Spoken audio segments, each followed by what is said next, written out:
Hola, ¿qué tal?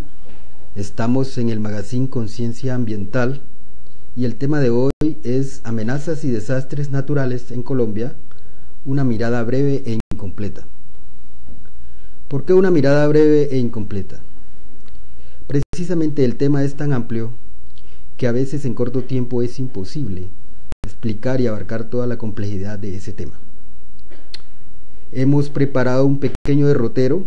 Inicialmente precisaremos algunos conceptos, aclararemos algunas cosas necesarias, por ejemplo, qué son los desastres naturales, qué son las amenazas, riesgos, qué es una amenaza natural, qué tan natural son las amenazas, qué tipo de desastres naturales pueden ocurrir en Colombia y cómo nos debemos de preparar para ciertas crisis en el sentido de la prevención, mitigación, es decir, una actitud proactiva y no reactiva ante los desastres naturales.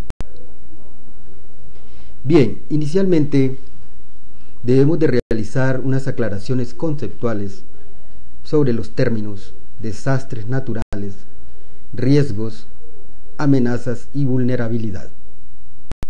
También es necesario realizar la distinción tipológica de dichos fenómenos, ya que, como sabemos, dichos fenómenos pueden tener un origen natural o tener un origen antrópico, es decir, causados por el hombre. Si bien es cierto que las causas de los desastres naturales no se le pueden achacar al hombre, es cierto que el hombre, con su comportamiento hacia el medio ambiente, así como con su tendencia a ignorar ciertas advertencias del medio natural, ha contribuido a amplificar los efectos catastróficos de dichos desastres. Bien, como desastre natural podemos considerar todo evento fuera de control que rápidamente desorganiza los patrones cotidianos de vida y que deja a la población sin protección frente a condiciones ambientales desfavorables. Luego que un desastre natural ocurra, pueden suceder cambios radicales que afecten las condiciones de vida y de salud ambiental de la comunidad. Naturalmente que estos cambios dependen de la magnitud del evento y en ese sentido serán también los daños, y en ese mismo sentido se tendrán que tomar las medidas de control respectivas. Desde el inicio de la historia de la humanidad, los desastres naturales han causado problemas complejos que afectan principalmente la salud y obstaculizan el desarrollo socioeconómico de las naciones. Esto porque muchas veces los recursos financieros que se tenían destinados para ciertas obras se deben obligatoriamente destinar para solventar ese efecto catastrófico. Continuamente podemos observar en las noticias los países sufren desastres naturales que no solamente ocasionan gran número de damnificados, heridos y muertos, sino también daños en la infraestructura de los servicios y en el sector industrial. También muchos desastres naturales causan efectos y alteraciones en el ambiente, como ocurrió hace poco con el tsunami en Japón. Colombia, nuestro país, no ha sido la excepción al impacto de los fenómenos naturales. La localización geográfica de Colombia, su topografía diversa, sus condiciones climatológicas y su densidad poblacional proveen las condiciones ideales para que Colombia sea un país vulnerable a los efectos de los desastres naturales. ¿Qué es una amenaza natural? Por lo general uno tiene a confundir el concepto de desastre con amenaza.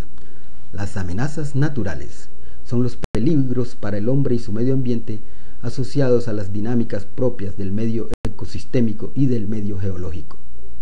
En un ordenamiento jerárquico, las amenazas naturales las podemos ordenar de la siguiente forma. En un primer orden tenemos los sismos o terremotos, los huracanes, las erupciones volcánicas y las lluvias. En un segundo orden jerárquico podríamos contar los deslizamientos, derrumbes, maremotos e inundaciones. Y en un tercer orden, los aludes y avalanchas, muchas veces provocados por la actividad del ser humano. En ese sentido, y a manera de conclusión de esta primera parte, podemos decir que un desastre es un evento o un conjunto de eventos causados por la naturaleza, terremotos, sequías, inundaciones, o por actividades humanas, incendios, accidentes de transportes, durante el cual hay pérdidas humanas y materiales como muertos, heridos y también destrucción de bienes, interrupción de procesos socioeconómicos, etc. ¿Cómo se relaciona todo esto con el medio ambiente? Aquí es importante hacer un énfasis en la gran responsabilidad que se tiene, tanto como ingeniero como científico de las ciencias básicas, para solventar estos problemas. Uno tiene que enfocar este problema de forma compleja y sistémica, porque las variables que interactúan en este problema son múltiples.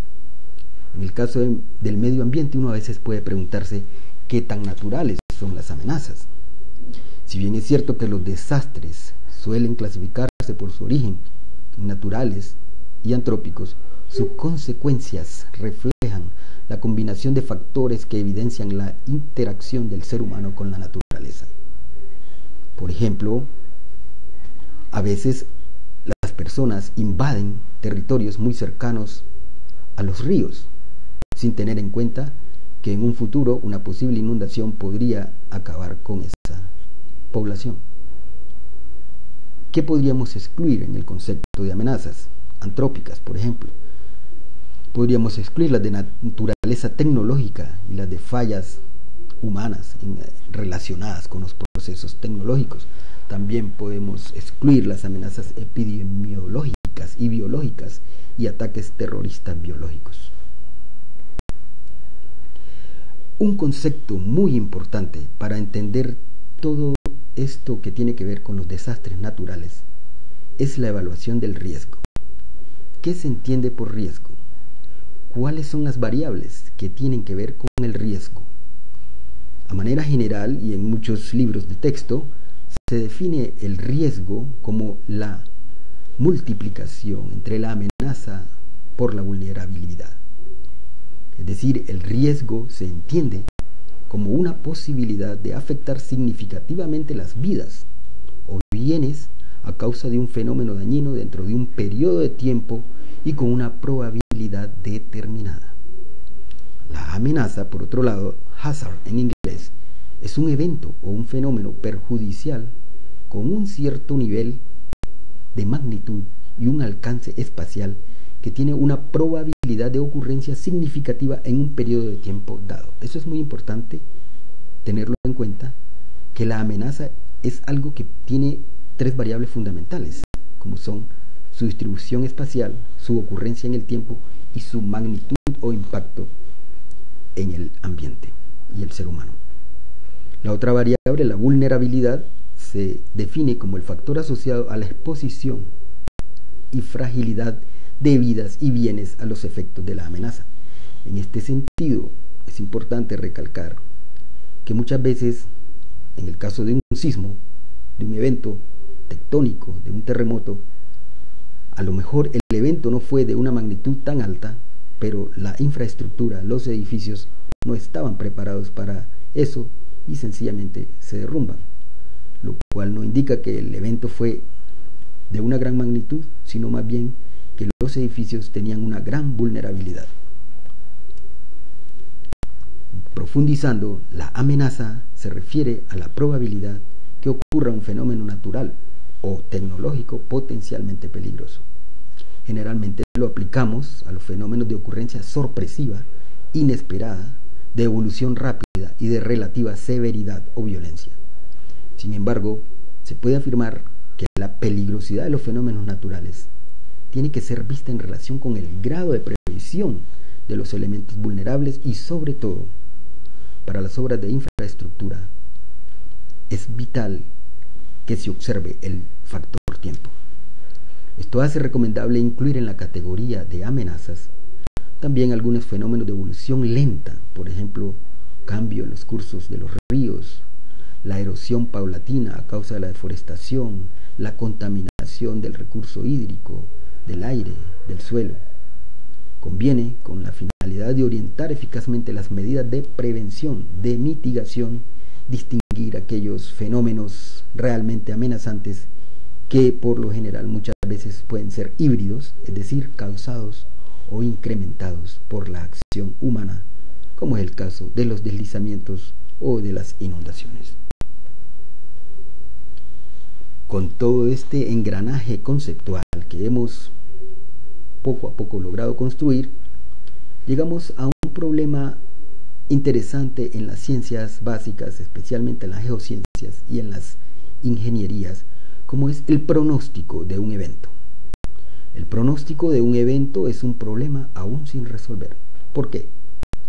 Porque un evento, como lo decíamos anteriormente, tiene muchas variables, pero las tres fundamentales son la ubicación, la severidad y la recurrencia. Es decir, son variables espaciales, variables de magnitud desde el punto de vista energético y variables temporales. La variable ubicación y la variable recurrencia caracterizan el comportamiento espacio-temporal del fenómeno, mientras que la variable magnitud, por ejemplo, caracteriza la forma en que se manifiesta. Entonces el científico se ve abocado a responder cuáles son sus fuentes, dónde va a ocurrir el fenómeno, cuál va a ser su extensión, cuál va a ser su manifestación, cuáles van a ser las áreas de influencia de un terremoto, de una inundación, de un incendio, de un maremoto. Esa es la primera variable que el científico tiene que pronosticar. La segunda, severidad, qué magnitud va a tener, qué intensidad va a tener, cuáles son los efectos o daños esperados. Y la última, muy preguntada, es ¿cuándo va a ocurrir? Y si ocurre, ¿con qué frecuencia va a ocurrir? Como pueden observar, son tres variables aparentemente simples, pero que transforman el problema de una forma tan compleja que es difícil de realizar un pronóstico efectivo. Muchas veces, utilizando grandes computadoras y grandes programas de cálculo, los científicos, los sismólogos, podrían con gran grado de probabilidad pronosticar tentativamente dónde podría ocurrir un sismo, pero no saben cuándo, ni saben y desconocen qué magnitud tendría.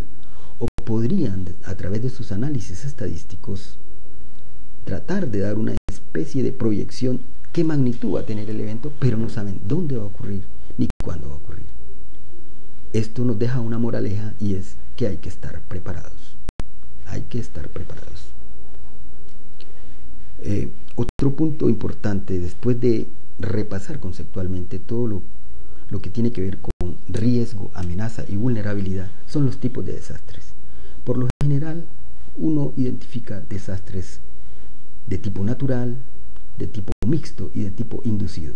Los desastres naturales los podemos dividir en desastres naturales internos, como erupciones volcánicas, eventos tectónicos, terremotos, tsunamis, y desastres naturales externos, como derrumbes, deslizamientos, inundaciones. También tenemos desastres mixtos, como son los problemas de erosión, no solo la erosión en el ámbito continental, sino la erosión costera. También tenemos desastres de tipo inducido, como son los riesgos mineros, los riesgos de construcción de infraestructura, túneles, represas, y la contaminación industrial del agua, aire y suelo.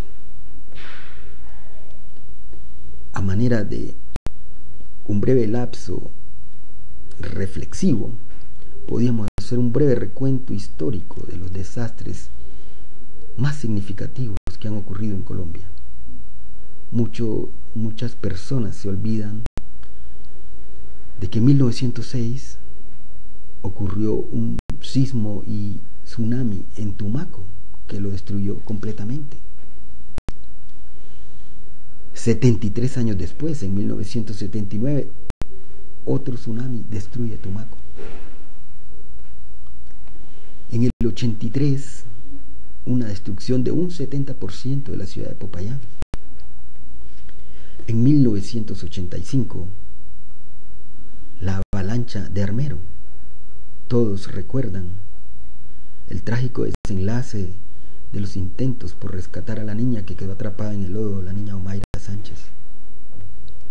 En 1994 hay un sismo y una avalancha del río Páez. En 1995 tenemos el sismo de Pereira.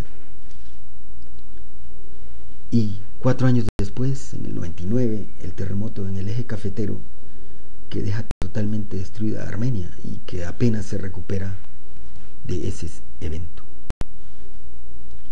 Y en los últimos 10 años hemos sido testigos de cómo el cambio climático general, los fenómenos conocidos como el Niño y la Niña, han afectado el territorio colombiano, ya sea con inundaciones prolongadas, inviernos prolongados y, lamentablemente, muchas veces sequías prolongadas.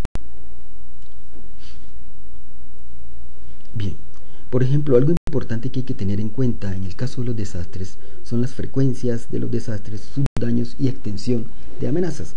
A manera de ilustración, podríamos hacer una especie de cuadro donde clasificamos los fenómenos de las amenazas, las frecuencias por siglo, la siniestralidad, o sea, el impacto esperado y el área afectada. Nosotros hablamos de terremotos fuertes cuando ocurren unas intensidades mayores de 8 grados en la escala de Richter. ¿Y cuándo ocurren estos? Ocurren cada 300 años. Se espera un efecto de 50% de destrucción. Se espera que las áreas afectadas sean de 500 kilómetros cuadrados. Esos son terremotos fuertes. Pero también hay flujos de lava volcánica, por ejemplo, como el caso del Nevado del Ruiz. Eso puede ocurrir 10 veces en un siglo, dependiendo de la actividad volcánica de la región. Y así sucesivamente hasta llegar a incendios forestales, a deslizamientos, a huracanes. Para el caso colombiano es importante recordar que tenemos tres cordilleras muy activas, que son el resultado de procesos orogénicos, que son el resultado de que nos muestra que la Tierra está viva y en constante construcción. Esas tres cordilleras y esos dos valles son el escenario propicio para que la naturaleza muestre toda su furia en toda su inmensidad. Los Andes colombianos, por ejemplo, que todos sabemos se inician en el nudo de los Pastos, donde se bifurcan para dar origen a la cordillera occidental y central. Así también tenemos la cordillera oriental. Todos estos ejes orogénicos están poblados de volcanes activos. Una falla, por ejemplo, muy conocida es la falla Romeral, donde se realizan y tienen lugar la mayoría de los sismos de gran magnitud en el territorio colombiano. La cordillera central, por ejemplo, es fundamentalmente de rocas, está conformada fundamentalmente por rocas metamórficas. La cordillera occidental muestra rocas basálticas y la cordillera oriental tenemos rocas sedimentarias. Es interesante observar muchas veces el efecto amplificador que tienen los sedimentos, por ejemplo los valles intramontanos, donde habitualmente el hombre se asienta y construye ciudades. Las ciudades son vulnerables a los efectos amplificadores de eventos sismos tectónicos. Un sismo que puede tener su origen en el Pacífico o su origen bajo las cordilleras puede amplificarse a través de estas capas sedimentarias, y si la infraestructura no ha sido bien construida, pueden ser devastador. Con lo que tiene que ver con el clima, por ejemplo, el clima andino de Colombia es bimodal, tenemos lluvias y tenemos veranos, pero también somos muy vulnerables al efecto del Niño y la Niña. Durante los años del efecto del Niño, las temporadas veraniegas son en promedio más secas. ¿Y qué sucede? Arrecian los incendios forestales y los huracanes en el Caribe. Lógico, muchas veces los incendios forestales llevan una pequeña ayuda del hombre, a veces con su no buena intención. Durante la época conocida como la Niña, las lluvias y deslizamientos son el común denominador. Precisamente en estos momentos estamos viviendo un invierno fuerte, y hace poco, durante la semana de fiesta, de Semana Santa, de descanso, hubo muchas vías incomunicadas debido a deslizamientos, a derrumbes. Eso nos conlleva a resumir las posibles situaciones de vulnerabilidad en Colombia.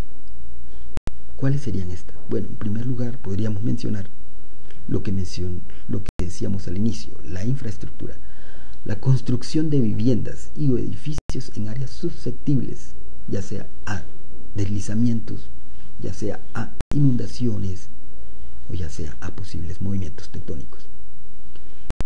Otra situación de vulnerabilidad es el aumento en la construcción de estructuras tales como hoteles y condominios en zonas costeras.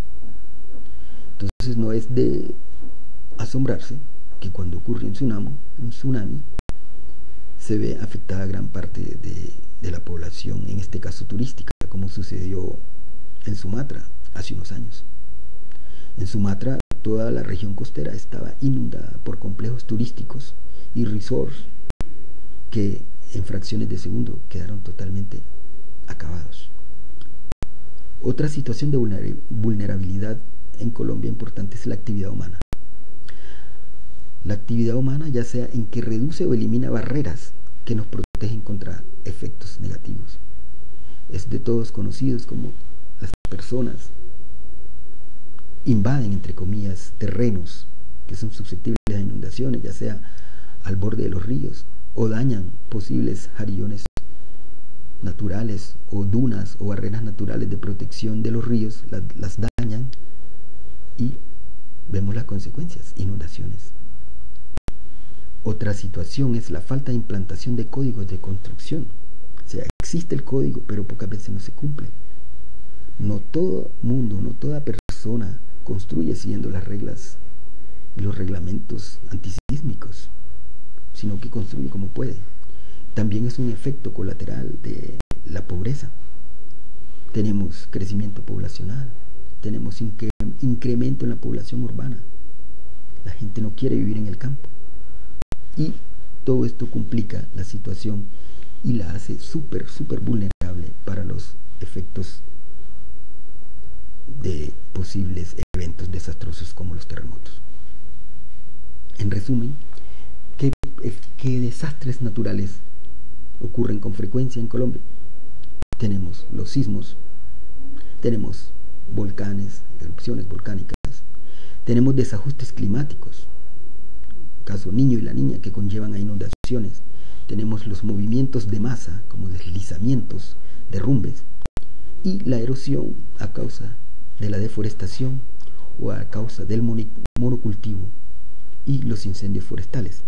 Aquí hay unas amenazas a veces que quedan enmascaradas, como es el deterioro de la calidad del agua subterránea, que en muchas regiones colombianas donde predomina el monocultivo, donde predomina la agricultura intensiva y el uso intensivo de abonos y pesticidas, a largo plazo van contaminando esos espejos de aguas que las generaciones futuras tendrán muchos problemas.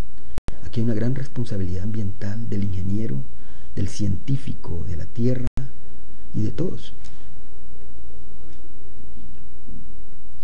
Bien, hablemos de los terremotos. ¿Qué son los terremotos? Todo el mundo ha sentido un terremoto, un temblor, y un terremoto es una sacudida del terreno que se produce debido al choque de las placas tectónicas y a la liberación de energía en el curso de la reorganización de esos materiales que buscan otra vez acomodarse. Colombia, desafortunadamente, como la mayoría de los países del litoral pacífico, la mayoría de los países que convergen, que están cerca del famoso cinturón de fuego del Pacífico, están propensas a vivir terremotos. Colombia se ve afectada por el movimiento de las capas tectónicas, de las placas tectónicas, ya sea la placa del Pacífico, la placa Nazca. Y como decíamos, el origen de los terremotos se encuentra precisamente en esa acumulación de energía que se produce cuando una capa intenta introducirse debajo de la otra, como es la corteza oceánica que intenta introducirse a través de la procesos normales de formación en la corteza continental. Cuando sucede esto, pues, ¿qué pasa? Se desplazan los materiales y la Tierra tiende a buscar nuevamente un equilibrio, y ahí se producen los terremotos.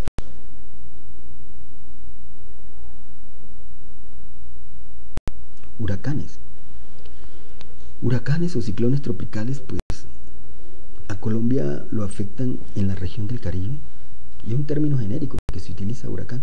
Muchas veces uno no sabe dónde proviene el término huracán, y huracán, interesante, es el dios del viento de una tribu caribe que existía a la llegada de los españoles. El huracán, como lo decíamos, es un ciclón tropical que explica cómo un fenómeno meteorológico, que son los vientos fuertes en forma de espiral, pueden arrasar con ciudades enteras. Aquí lo único recomendable es, para las zonas costeras, tener una infraestructura preparada para eso.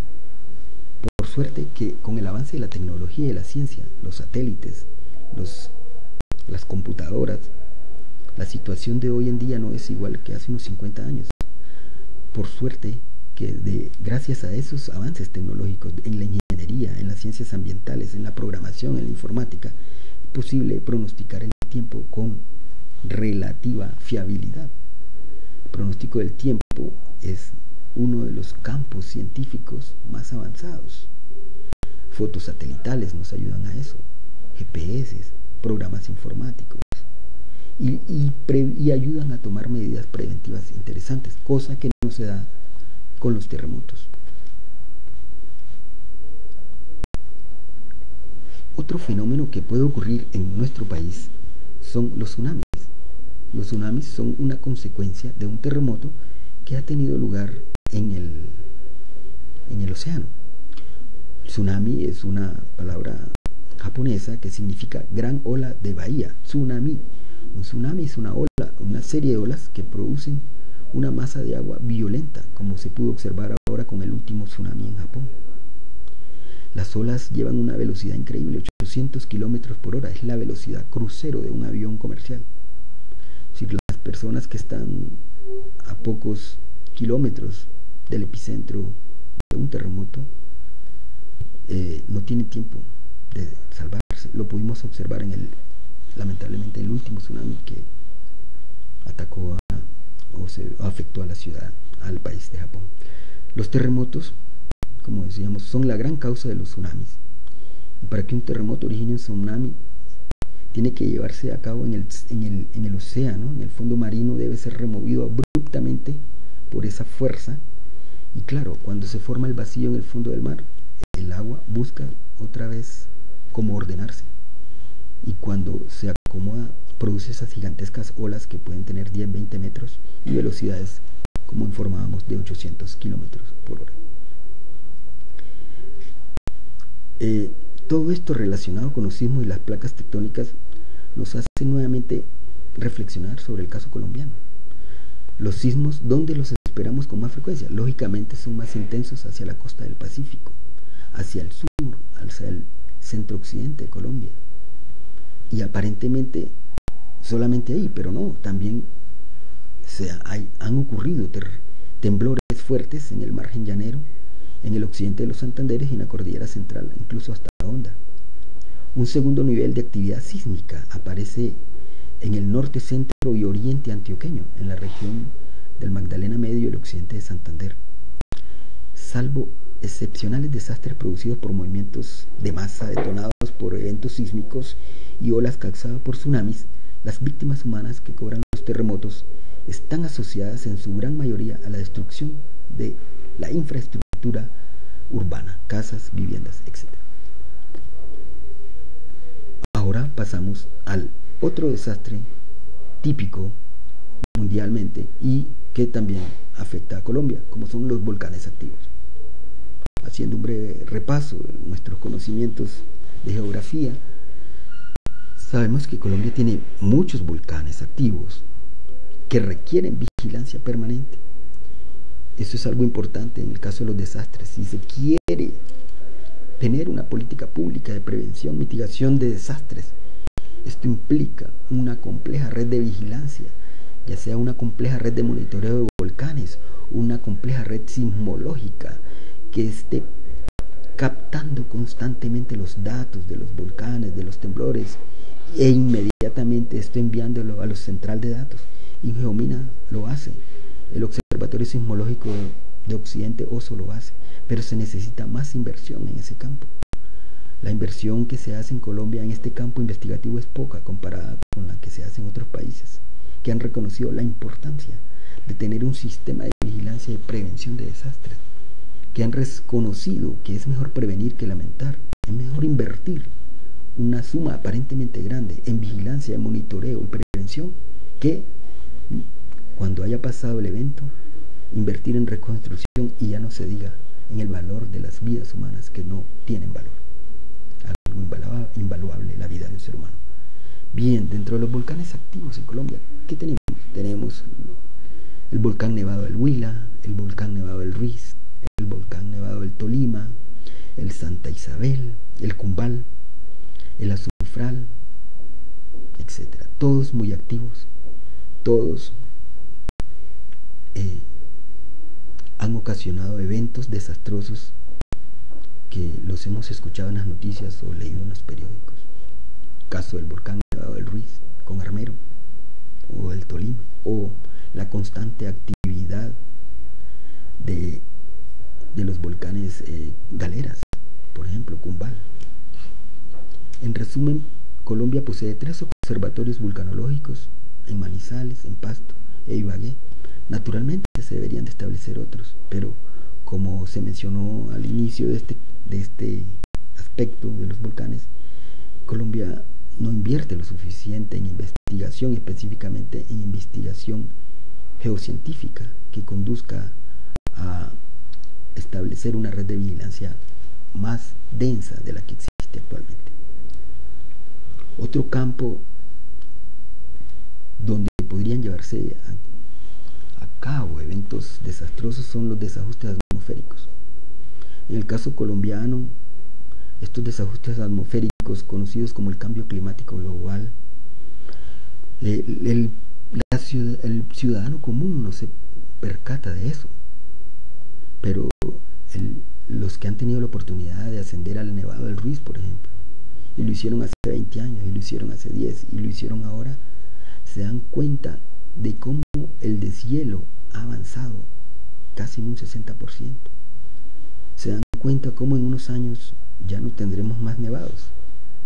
Y todo eso, a pesar de ser efectos naturales, tienen una connotación antrópica, porque todos sabemos que el hombre ha contribuido directamente a acrecentar estos efectos climáticos con el uso excesivo de los combustibles fósiles. Bien, hemos mencionado huracanes, volcanes, terremotos, y también hay otros tipos de desastres que se nos olvidan, pero que ahora están latentes, como son las inundaciones. Dentro de las inundaciones nosotros podemos distinguir las inundaciones lentas, relativamente periódicas, de las planicies deprimidas o zonas de ciénaga. Es decir, uno sabe que en cada periodo invernal esa parte se va a inundar, pero también tenemos inundaciones súbitas, las que ocurre cuando sucede un vendaval, cuando llueve toda la noche y amanece la ciudad inundada. En ese caso de inundaciones repentinas es donde la mayoría de las ciudades colombianas no están preparadas. Otro desastre importante que se da constantemente y también en la época invernal son los movimientos de masa, es decir, los deslizamientos, los derrumbes. Un factor de seguridad de las laderas del medio tropical andino se encuentra en un límite crítico. Por lo tanto, cualquier cambio de su alteración petrofísica, cualquier cambio de la alteración del contenido de humedad de esas rocas, las hace vulnerables a moverse, entre comillas, y a provocar los derrumbes. ¿Cuándo sucede esto? Con excesivas lluvias. Entonces vemos con frecuencia cómo colapsan montañas, cómo vías importantes quedan cerradas. En muchas partes de la geografía colombiana predominan rocas blandas, sedimentarias, con fuerte alteración tectónica, es decir, han sido dobladas. Uno observa cuando viaja por muchas vías de Colombia unos paisajes espléndidos de rocas arqueadas. Esas son rocas sedimentarias que han sido dobladas, entre comillas, por la fuerza tectónica, pero que son susceptibles de, en cualquier momento, por cambios excesivos en la humedad, lluvias constantes, a colapsar. Además, a diferencia de estos suelos en latitudes altas, y que son suelos transportados y asentados, tenemos también otro tipo de efectos, como son la erosión. La erosión es un factor que causa también desastre y a veces pasa desapercibido. El campesino que trabaja la tierra o que trabaja las laderas a veces no se da cuenta que con su actividad puede causar erosión. Precisamente cuando se talan muchos bosques, se deforesta para el uso tal vez de pecuario. Entonces la erosión es otro factor a veces olvidado, que conduce a catástrofes un poco lentas, pero que al final van a tener su impacto negativo en la vida del ser humano. Por ejemplo, los inviernos húmedos y los veranos secos provocan cambios pluviométricos e hídricos que se acrecentan con la tala de los bosques. Ya hablando desde el punto de vista climatológico, nosotros notamos que los bosques tienen una doble función. Por un lado, retienen la humedad, descargan las nubes. Sin bosques, las escorrentías van a las quebradas de inmediato. Son breves los tiempos de concentración de las aguas. Como dicen los campesinos, se va lavando el terreno. Eso afloja las rocas y conduce a los derrumbes típicos que ocurren en las vías de Colombia. Otro desastre no menos importante, tal vez no ha ocurrido últimamente, pero ocurre en las épocas secas, muy secas, son los incendios forestales. En el primer semestre del 2010 se reportaron muchos incendios forestales en Colombia. En la zona del Valle del Cauca ocurren incendios forestales en la época de verano constantemente. Los famosos cerros tutelares, el Cerro de las Tres Cruces, se ven afectados por incendios forestales.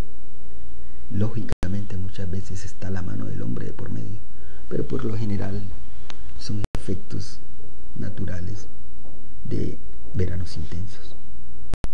Y se relaciona con la erosión. Un terreno desprovisto de su protección vegetal es más susceptible a un incendio forestal. Aquí podemos observar la relación sistémica y compleja entre todos estos elementos que hemos mencionado, desde los volcanes hasta los incendios forestales. Bien, a manera de conclusión, nosotros nos podemos preguntar: ¿qué hacer? ¿Qué vamos a hacer? ¿Qué papel juega la academia? ¿Cuál es la relación de ciencia, tecnología y sociedad? Uno se queda perplejo ante eso. Es decir, a modo de balance, uno podría empezar a responder las primeras preguntas sobre el qué hacer.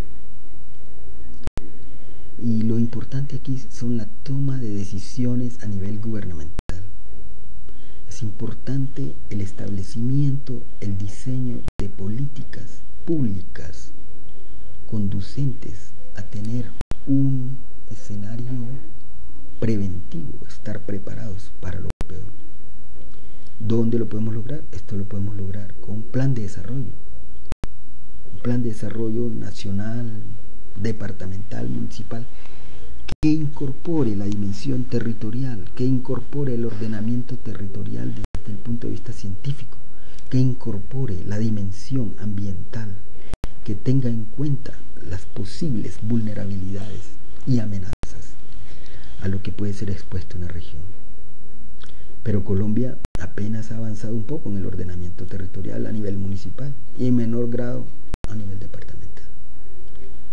Adicionalmente a esto, el territorio colombiano presenta, por un lado, una alta dinámica geofísica y geológica, así como climatológica, que no haciendo un uso planificado de estas regiones y sin políticas ni planes generales para un ordenamiento territorial, nos podría conducir a escenarios catastróficos.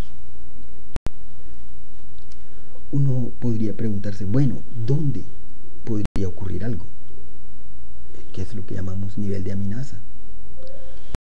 ¿Cómo podríamos solucionarlo? A manera de ejemplo podemos mencionar terremotos fuertes en la costa pacífica, por ejemplo. Hay un alto nivel. En el eje cafetero hay un alto nivel. En el Cauca, en el Valle. A un nivel más bajo encontramos terremotos fuertes en Antioquia y Cundinamarca. Flujo de lava volcánica sí nos permite establecer ciertas medidas, porque nivel medio-bajo se encuentran en Nariño, Huila y el eje cafetero. Cenizas volcánicas, Nariño, Huila y el eje cafetero. Y así sucesivamente.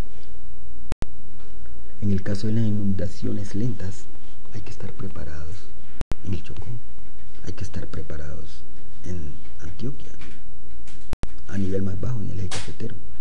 Bajo, medio, no quiere decir inofensivo.